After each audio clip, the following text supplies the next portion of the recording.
맥수학 원장 종쌤입니다. 오늘은 학원을 다녀도 성적이 오르지 않는 이유라는 주제를 가지고 이야기를 해보도록 하겠습니다.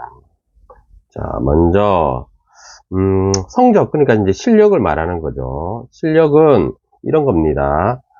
난이도가 낮은 문제부터 높은 문제까지 있을 때 이 친구가 혼자서 풀 수 있는 문제, 요 수준까지 풀 수 있다. 그럼 이 친구의 실력은 여기인 거죠. 근데 이제 공부를 좀 해서 원래는 못 풀던 이 문제들을 이제 혼자 힘으로 풀 수 있게 됐다. 그러면 실력이 요만큼 올라간 거죠. 그럼 이제 당연히 성적도 올라가겠죠. 자, 공부라는 것은 결국엔 이런 겁니다.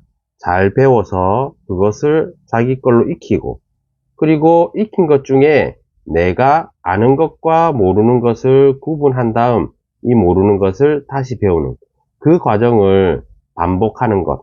그것이 이제 실력을 높이는 비법. 뭐 비법이라고 할 것까지 없지만 기본적인 방법이죠. 그래서 먼저 배웁니다. 수업을 통해서, 학원을 통해서, 학교 수업이나 학원을 통해서 새로운 개념을 배우는 거예요.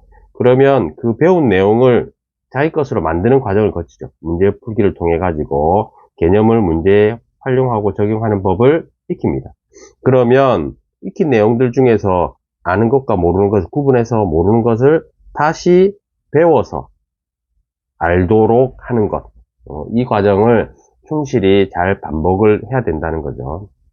그래서 학원을 다녀도 우리 아이들이 성적이 오르지 않을 때는 우리 아이가 과연 어떤 단계에서, 배움 단계에서 어려움을 겪고 있는지, 익히기 단계에서 어려움을 겪고 있는지, 아니면 익힌 내용을 확인하는 단계에서 어려움을 겪고 있는지, 그런 것들을 잘 살펴봐야, 그러니까 원인을 잘 알아야 해결책도 나오겠죠. 그럼 하나씩 살펴보도록 하겠습니다. 자, 먼저 배우기 단계에 어려움이 있는 경우. 그러니까 사실 배우기부터가 잘 안 된다 하면 좋은 성적을 좀 기대하기는 어렵겠죠. 근데 배우기 단계의 어려움을 겪는 여러 가지 이유들이 있습니다. 특히 수학 같은 경우에는 첫 번째, 선수 지식이 부족한 경우. 그러니까 이 친구가 배우려고 애를 쓰고 노력을 해도 원래 이전 단계에서 알아야 했던 지식이 부족한 경우 알려고 해도 어렵겠죠. 그래서 이런 경우에는 이전 학습의 이전 학년의 기본 개념들을 충실히 배우고 현행 학습을 해야 됩니다. 그러니까 누구는 뭐 선행을 한다더라, 아니면 누구는 어디까지 나갔다더라, 이제 그런 거를 따라 할 것이 아니라 우리 친구가 배우기 단계가 좀 안 되는데 기초가 부족하다, 선수 지식이 부족하다, 이러면 복습을 위주로 철저히 하고 그 다음 단계로 현행을 넘어가든지, 아니면 현행과 복습을 이전 단계의 복습, 이전 학년 거 복습을 같이 병행하든지, 이런 식으로 해야 효과가 있다는 거죠. 그래서 이전 학년에 부족한 개념들을 익혀야 합니다. 이런 경우에는. 그 다음에 또 어떤 경우가 있냐면 이 친구는 선수 지식들은 있는데 수업 난이도가 이제 높거나 아니면 진도가 빨라서 배우기가 어려운 경우도 있습니다. 그럴 경우에는 아이의 수준과 속도에 맞는 수업으로 변경해야 되겠죠. 그러니까 학원의 반을 자기 실력에 맞는, 아니면 자기 속도에 맞는 반으로 하든가, 아니면 과외를 한다고 하면 좀 쉬운 내용을 천천히 배울 수 있도록 이렇게 해줘야 이 단계 어려움을 극복할 수가 있겠죠. 그 다음에 어떤 경우는 이런 경우도 있습니다. 아이가 집중력이 이제 부족한 거죠. 그러니까 되게 배우기 단계는 여러 가지가 있지만 학교 수업이 있을 수도 있고, 그 다음에 학교 수업이 있을 수도 있고, 그 다음에 학원에 수업이 있을 수도 있죠. 그 다음에 과외를 하기도 하고요. 이런 여러 가지를 통해서 뭐 인강도 있고 이런 걸 통해서 배우기는 하는데, 집중력이 부족하다 이러면 인강이나 학교 수업 또는 뭐 강의식 수업, 이런 것들은 이 친구가 수업에 집중하기 어렵겠죠. 그래서 집중력이 부족해서 배우기에 어려움을 겪는 이런 경우에는 강의식 수업이나 온라인 수업 대신에 소수정예 수업이나 아니면 1대1 수업을 할 수 있는, 그래서 좀 더 집중할 수 있는 환경을 만들어주는 게 중요합니다. 그래서 조금 집중력이 부족하더라도 잘 배울 수 있는 수업, 피드백으로 변경을 하면 효과가 좀 있습니다. 자, 그 다음, 두 번째는 이제 익히기 단계가 안 되는 경우.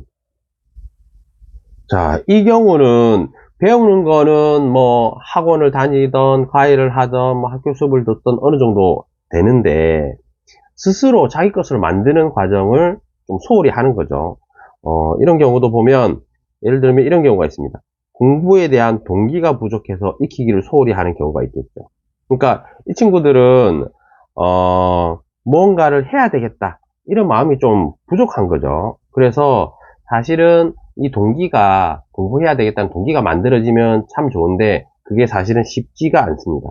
근데 우리가 이제 기본으로 돌아가서 그러면 행동이 바뀌기 위해서는 어떤 것들이 필요한가? 제 생각에는 마음이 변해야 되고 그 마음을 변하게 하려면 신뢰로운 관계가 있어야 됩니다. 그러니까 우리가 부모님들이나 아니면 선생님들이 아이들을 공부를 좀 더 많이 잘했으면 좋겠다는 마음으로 막 이제 지적질을 하죠. 너는 이거가 부족하고 이게 모자라고 이러면 안 되고 이제 일종의 이제 팩트 폭력인데 그런 식의 피드백으로는 아이들의 마음이 움직이지가 않아요. 오히려 반감이 생기죠. 저 사람 나를 싫어해. 저 사람 나를 공격하는 사람이야. 이렇게 느끼기 때문에 아이들이 가지고 있는 마음을 조금 더 이해해주고 그 다음에 아이들이 겪고 있는 어려움, 힘듦을 좀 이해해주는 거를 바탕으로 해서 신뢰로운 관계를 먼저 만드는 것이 우선입니다. 그러니까 지적질보다는 조금이라도 어떤 발전을 했다든지 성장했던 모습들이 보이면 거기에 대한 긍정적인 피드백, 그 다음에 칭찬 이런 것들을 주면서 신뢰로운 관계를 먼저 만드는 거죠. 그래서 신뢰로운 관계가 만들어지면 그 사람의 말에 무게가 생깁니다. 그래서 그 사람의 말을 좀 더 귀 기울이고 잘 듣게 되죠. 그리고 또 하나는 이런 친구들 같은 경우에는 공부, 성적 이런 것만 가지고는 좀 어렵습니다. 그래서 학생 전반에 관한 삶 전반에 관한 대화를 좀 나누고 그리고 교사와 신뢰로운 관계를 맺고 그러고 난 다음에 공부를 해야 되는 필요성, 효용 이런 것들에 대한 얘기를 해야 아이들이 좀 잘 받아들이고 아 그렇구나 하면서 마음도 좀 바뀌고 공부도 좀 해봐야지 이런 생각이 드는 겁니다. 그래서 공부에 대한 동기가 좀 부족할 때는 공부를 해라 마라 뭐 이런 것보다는 아이가 힘들고 어려움을 겪는 것들을 좀 공감해주고 그 다음에 지지해주고 그런 다음 이제 해야 할 것들에 대해서 좀 차분히 알려주는 이런 방식의 접근이 저는 먼저 좀 필요하다고 보고요. 그 다음에 이번에는 동기는 있어요. 공부는 열심히 하고 싶은데 이게 학습으로 이어지지가 않는 경우가 있습니다. 그러니까 이런 경우는 어떤 경우일 수 있냐면 자기는 막 하고 싶어요. 근데 공부를 안 하죠. 그러니까 공부를 해야 되겠다는 생각이 있는데 공부를 안 하니까 성적이 안 나와요. 그러면 자존감이 낮아질 가능성이 있습니다. 그리고 막 불안하죠. 왜냐하면 공부는 당연히 해야 되는 거고 잘해야 된다는 거를 아는데 자기는 잘 못하니까.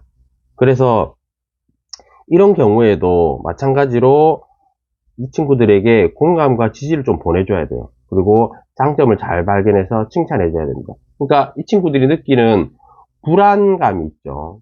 그리고 자기 자신에 대한 어떤 부정적인 느낌, 그러니까 자존감이 낮은 상태를 다시 좀 안정적이고 편안한 상태로 돌려놓을 필요가 있어요. 아 그래 공부 좀 못해도 괜찮아. 근데 이제부터 열심히 노력하면 되지. 등등등. 그래서 이런 친구들한테는 어떤 성적, 결과보다는 과정 중심으로 피드백을 하는 것이 좋습니다. 아, 저번에도 50점인데 이번에도 50점이야. 똑같이 50점이지만 지난번보다 네가 훨씬 많이 노력한 것을 내가 알아. 그래서 그 노력한 것들은 반드시 네 실력으로 됐을 테고 언젠가는 곧 성적으로도 나타날 거야. 뭐 이런 식으로. 아니면 예전에는 너가 공부를 할 때 집중도 좀 잘 못하고 그 다음에 노트에 풀이하는 것도 대충 설렁설렁 하고 했는데 이제 그런 부분들이 많이 좋아졌어. 등등등. 이렇게 성장하는 모습들을 잘 관찰했다가 그런 것들에 대해서 좋은 피드백을 주는 것. 이런 거 중요하고요. 그 다음에 아무래도 이게 행동으로 좀 가지가 않기 때문에 숙제에 대해서 좀 관리를 꼼꼼하게 점검해야 될 필요가 있어요. 그래서 학생의 학습 습관을 좀 갖도록 좀 유도하는 거, 이런 것들도 필요합니다. 그리고 또 하나는 만약에 이제 이렇게 해서도 금방 잘 안 된다 이럴 경우에는 뭐 어쩔 수 없지만 교습 시간을 충분히 늘립니다. 그래서 원래 수업 시간에는 대개는 배우는 과정이 중심이고 익히는 과정은 조금이고 숙제를 통해서 익히죠. 숙제를 통해서 익히는데 이거가 이제 혼자 잘 안 되니까 그러면 수업 시간을 좀 늘려서 배우기와 익히기, 그러니까 수업 과정 중에서 숙제까지 다 함께 이렇게 할 수 있도록 수업 시간을 늘리는 방법도 있습니다. 그래서 우리 아이가 익히기가 잘 안 된다, 그러니까 숙제가 잘 안 된다 하면 앞에서 말씀드렸던 여러 가지 방법들 포함해서 수업 시간을 늘려서 수업 시간 안에 혼자서 익힐 수 있는 과정들을 포함하는 것도 좋은 방법이라고 생각합니다. 자, 이번에는 이런 겁니다. 익히기 단계 어려움을 겪는 경우 중에 이런 경우도 있어요. 혼자 공부하기에 난이도가 너무 높은 경우입니다. 이 경우는 이제 배우기를 했는데 혼자 못 익히는 거죠. 그럼 이제 그것은 배우기 단계가 좀 이 친구한테 부족했다라고 볼 수가 있어요. 그래서 열심히 자기는 숙제를 하려고 하는데 잘 모르겠다는 거죠. 그러면 이 배우기 단계를 좀 더 강화해서 개념 이해도의 수준을 높일 필요가 있습니다. 그러면 이 친구가 숙제를 하는데 훨씬 편안하겠죠. 이제 모르던 거 투성이에서 아는 것들이 점점 많아지니까 숙제도 편하게 하는 것도 좀 재밌어지고 이렇게 되는 겁니다. 그래서 이런 경우에는 이제 익히기 단계의 일부를 배우기 단계에서 하는 거죠. 예를 들면 배우고 배운 과정을 문제를 풀고 숙제를 내주는데 그 과정을 조금 앞쪽으로 당겨서 배우기 단계에서 익히는 과정을 같이 좀 하는 거죠. 그래서 교사가 좀 살펴보는 겁니다. 이 친구가 숙제하는 과정에서 어떤 어려움이 있는지 직접 좀 확인도 해보고요.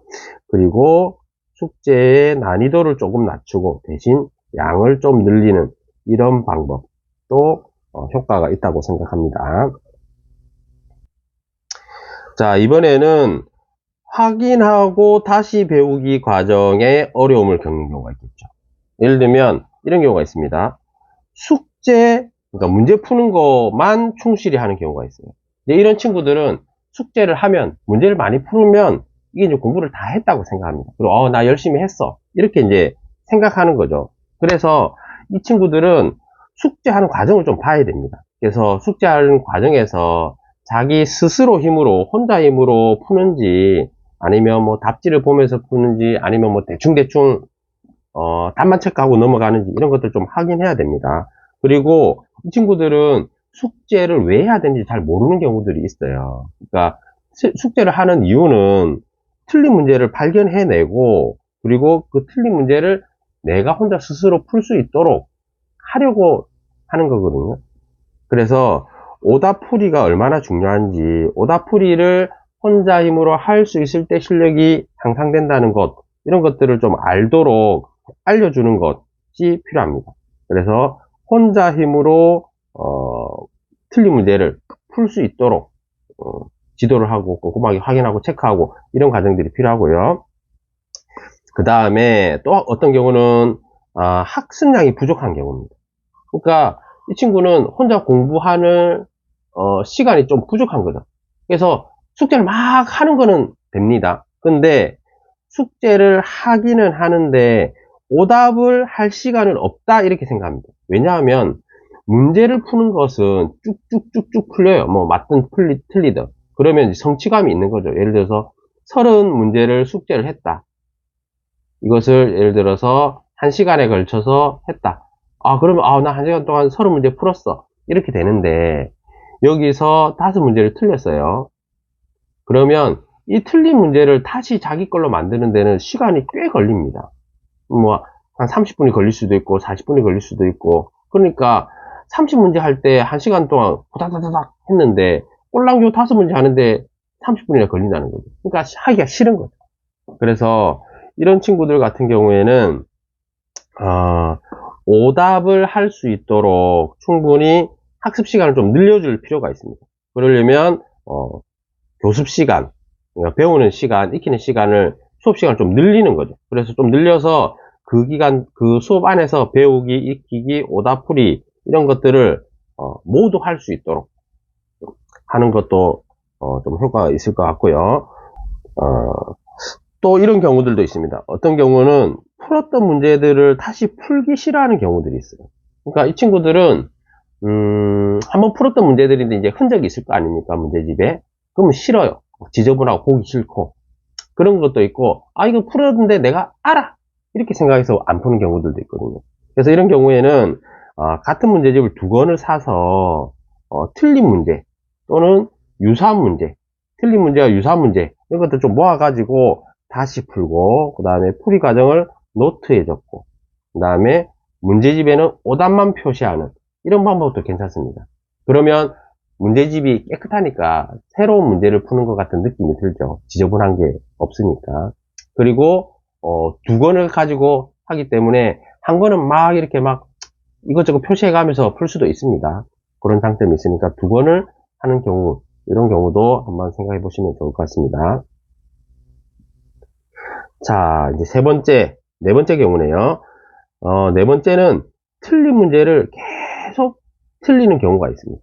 그러니까 이거는 오답을 하기는 하는데 제대로 안 됐다는 거죠. 그래서 어떤 경우가 있냐면 핵심 개념을 모르고 문제를 계속 풀어서 얼추얼추 풀게 되는 경우, 이런 경우도 있겠죠. 그래서 이런 경우는 핵심 개념을 다시 복습을 해야 됩니다. 정확하게 모르는 5개념을 가지고 있는 이런 것들 찾아서 다시 복습을 해야 되고요. 또 하나는 비슷한 유형의 문제들을 다시 좀 풀어보는 겁니다. 이제 반복하는 거죠. 그리고 비슷한 유형의 문제들을 풀기만 했을 때는 풀고 잊어먹고를 반복할 수도 있습니다. 그래서 이럴 경우에는 틀린 문제들을 좀 유형별로 잘 정리를 하고 단서를 표시해 놓는 겁니다. 내가 이 문제를 풀 때 놓쳤던 단서들을 잘 표시를 해서 그것들을 좀 익히는, 그러니까 유형별로 문제 접근하는 방식을 정리를 해서 익히는 거죠. 이렇게 하면 틀렸던 문제들을 다시 푸는데 훨씬 도움이 됩니다. 자, 결론적으로 좀 정리를 하면 이렇습니다. 학생들이 어떤 단계에서 어려움을 겪는지를 좀 살펴볼 필요가 있어요. 배우기 단계에서 어려움을 겪는지, 익히는 단계에서 어려움을 겪는지, 아니면은 모르는 문제를 다시 푸는 과정이 소홀한지, 이걸 먼저 살펴봐야 되는 거예요. 그래서 그거를 잘 안 살펴보고 우리 애는 공부를 많이 하는데, 학원도 많이 다니는데 왜 수성적이 안 올까, 이러면 답을 찾기가 좀 어렵습니다. 그래서 제가 경험으로 아이들 봤을 때는 되게 배우는 단계가 안 되는 경우는 성적이 진짜 잘 안 나와요. 왜냐하면 모르는 게 너무 많은 거죠. 그래서 중학교 내신 기준으로 한 3, 40점 이런 친구들은 배우기 단계가 안 될 가능성이 굉장히 많습니다. 그 다음에 이제 익히는 단계가 안 되는 경우, 이 경우는 조금 낫죠. 배우기는 했는데 자기 걸로 만드는 과정이 안 되는 겁니다. 그러면 이런 경우에는 내신이 한 5, 60점 정도밖에 안 됩니다. 그래서 배우고 익히고 모르는 거 확인해서 다시 푸는 이 과정을 충실히 잘 반복하는 거가 중요합니다. 특히 아이들이 오해하는 거, 숙제를 하기만 하면 내 실력이 올라간다. 문제를 많이 풀기만 하면 내 실력이 올라간다. 그런 건 아니라는 거죠. 숙제는 단지 아는 것하고 모르는 것을 구분하는 과정일 뿐이지 절대로 실력이 올라가는 게 아닙니다. 그래서 구분한 다음에 이 모르는 것을 혼자서 스스로 풀 수 있을 때까지 다시 배우고 익히고 하는 과정을 반드시 해야 실력이 올라간다는 거죠. 그래서 비슷한 얘기지만 충분한 학습량이 일단 기본적으로 받쳐줘야 되죠. 왜냐하면 배우기도 해야 되고 익히기도 해야 되고 오답도 해야 되니까. 그래서 충분한 학습량을 바탕으로 틀린 문제를 스스로 풀 수 있을 때까지 해야 좋은 성적을 기대할 수 있습니다. 그리고 그게 이제 올바른 공부법이죠. 자, 마지막으로 배우기와 그 다음에 익히기, 그 다음에 모르는 것을 확인하고 다시 배우기, 이 과정이 왜 중요한지를 설명을 드리고 마치도록 하겠습니다. 자, 먼저 이렇게 한번 생각해 봅시다.